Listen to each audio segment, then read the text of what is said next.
तो तीसरे चरण में महाराष्ट्र के 11 लोकसभा सीटों पर वोटिंग हुई है और हैरानी की बात यह है कि तीसरे दौर में सबसे कम मतदान हुआ है महाराष्ट्र में। यहां वोटिंग का आंकड़ा करीब 55% रहा है।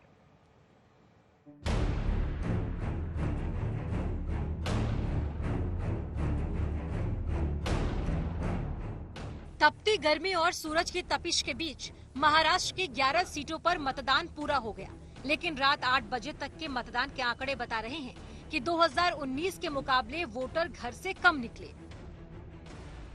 2019 में तीसरे फेज के दौरान महाराष्ट्र में 63.87% वोटिंग हुई थी, जबकि अब की बार रात 8 बजे तक ये आंकड़ा सिर्फ 54.98% रहा है। महाराष्ट्र में सबसे ज्यादा वोटिंग कोल्हापुर में हुई और सबसे कम बारामती में। पवार परिवार के गढ़ में सिर्फ 48% वोटर पोलिंग बूथ तक पहुंचे। बारामती में पवार परिवार के ननद भौजाई की पावरफुल लड़ाई है। महायुति ने अजीत पवार की पत्नी सुनेत्रा पवार को उम्मीदवार बनाया है, तो महाविकास अघाड़ी ने शरद पवार की बेटी सुप्रिया सुले को। अजीत पवार ने अपने पूरे परिवार के साथ वोट डाला, तो सुप्रिया ताई ने भी पूरे परिवार के साथ मताधिकार का प्रयोग किया। दिलचस्प ये कि वोटिंग से पहले सुप्रिया सुले अजीत पवार के घर पहुंची, लेकिन वोटिंग के बाद उन्होंने बिना नाम लिए अजीत पवार गुट पर वोटरों को पैसा देने का आरोप लगाया।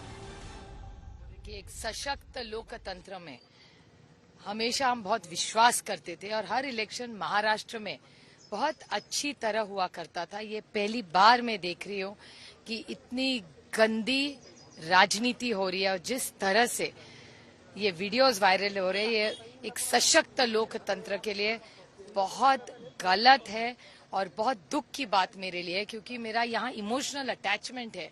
ये हम एक फैमिली की तरह बारामती लोकसभा निर्वाचन क्षेत्र में रहते हैं, साथ में काम करते हैं, एक दूसरे के सुख दुख में रहते हैं, और जिस तरह से आज ये जो वीडियोस आ रहे हैं ये बहुत दुख और वेदना देना रहे।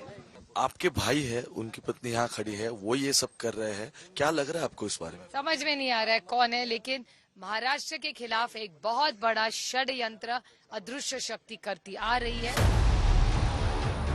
ननद भौजाई की लड़ाई और चाचा भतीजे के शक्ति प्रदर्शन के बीच एनसीपी के सुप्रीमो शरद पवार भी बारामती में वोट डालने पहुंचे।